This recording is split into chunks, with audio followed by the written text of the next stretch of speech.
Membangun karakter terbuka. Kali ini kita jumpa lagi setelah karakter benar, membangun karakter benar. Kita kali ini berjumpa membangun karakter terbuka. Ini adalah sumber bukunya, terbuka, terbitan Jasperin yang menulis LYD. Isi bukunya yang ada 3 poin utama. Yang pertama, terbuka berarti tidak menutup diri tanpa selubung. 2, bagi pelayanan Allah, terbuka adalah karakter yang penting. Bisa membuka juga, bisa menutup. Poin yang pertama, terbuka kepada Allah. Mulut, hati, dan roh kita harus terbuka kepada Allah. Di Roma 10 ayat 8 dan 12, firman itu dekat kepadamu, yakni di dalam mulutmu dan di dalam hatimu.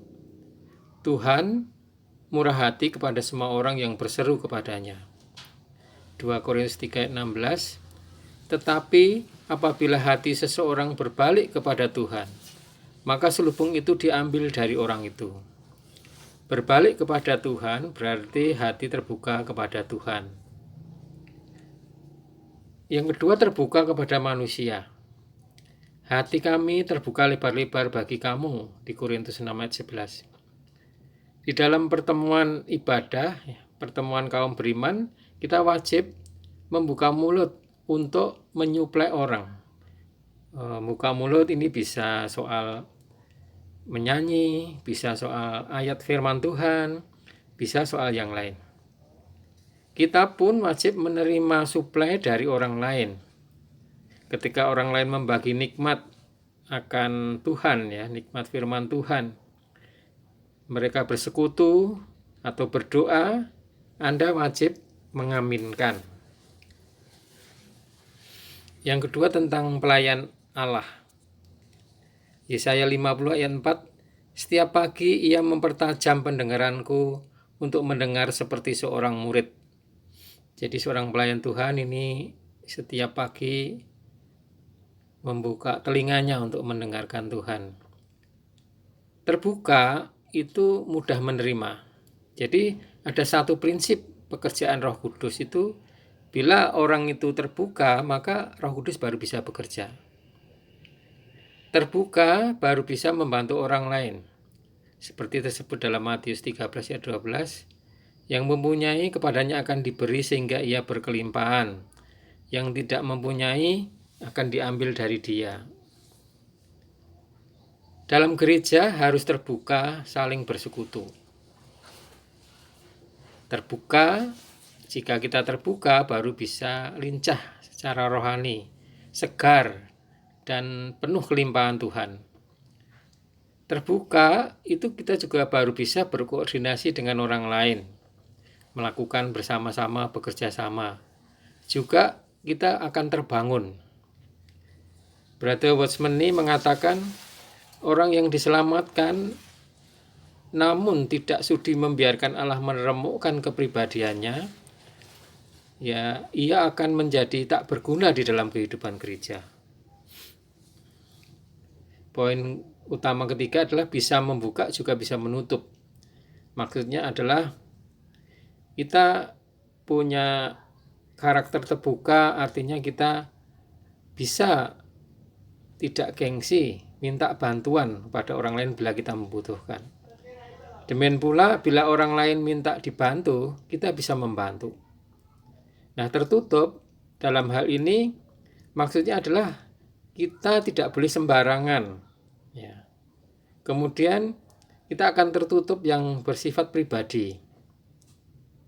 Kita juga tertutup yang tidak butuh bantuan orang lain. Nah, terhadap musuh Allah dan lawan Allah kita harus tertutup. Demikian juga terhadap maut dan kenajisan.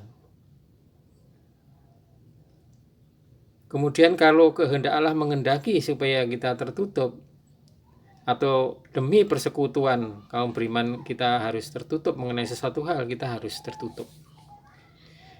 Nah, ini poin-poin dari buku tadi.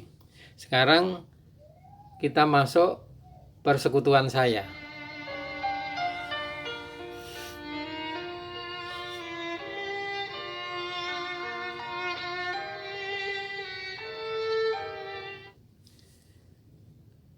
Pertanyaan, apakah yang dikehendaki Tuhan terhadap umatnya atau anak-anaknya ini? Apa sebenarnya?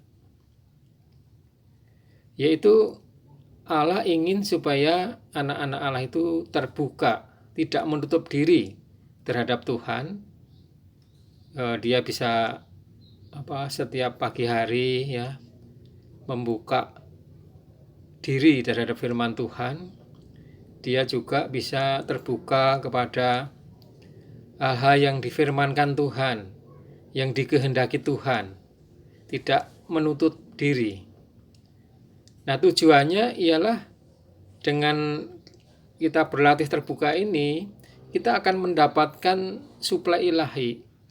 Jadi suplai ilahi ini adalah kekayaan-kekayaan rohani Allah yang diberikan Allah, supaya kita bisa diubah jiwa kita, supaya kita bisa dewasa rohani. Tanpa terbuka, tidak mungkin seseorang itu bisa dibangun, bisa bertambah dewasa dari waktu ke waktu. Nah, kita juga perlu memiliki perhatian terhadap firman Tuhan. Mungkin kita harus membaca firman Tuhan, harus mendoakan, ya. Kemudian kalau firman Tuhan mengatakan kita harus menyerukan nama Tuhan, kita harus menyerukan nama Tuhan. Inilah terbuka. Jadi terhadap apa yang diajarkan Tuhan, pewahyuan di dalam Alkitab ini kita harus terbuka lebar. Kita nggak bisa menutup karena diri kita, karena seseorang atau kelompok atau denominasi yang mengajarkan, yang bahkan berlawanan dengan Alkitab. Kemudian terhadap orang lain, sikap kita harus terbuka ya. Mungkin orang lain memberikan saran-saran yang baik, nasihat-nasihat, hendaklah kamu saling menasihati di dalam Tuhan. Nah, kita harus terbuka. Misalnya kita dianggap kurang pantas, dalam hal ini ada orang yang menasihati, ya kita menghormati, kita mempertimbangkan, kita melakukan apa yang baik. Karena dengan demikian maka kita akan diubah diri kita. Bayangkan bila pelayan Tuhan itu tidak memiliki karakter ini, apakah dia bisa melayani Tuhan? Karena dia sangat tertutup terhadap Tuhan. Bagaimana dia bisa menyampaikan firman Tuhan, kehendak Tuhan? Bagaimana dia bisa menolong orang lain bila tidak memiliki karakter terbuka? Jadi terbuka ini sangat penting, karena Tuhan bisa mengubah baik Tuhan sendiri maupun melalui hamba-hambanya. Salam terbuka.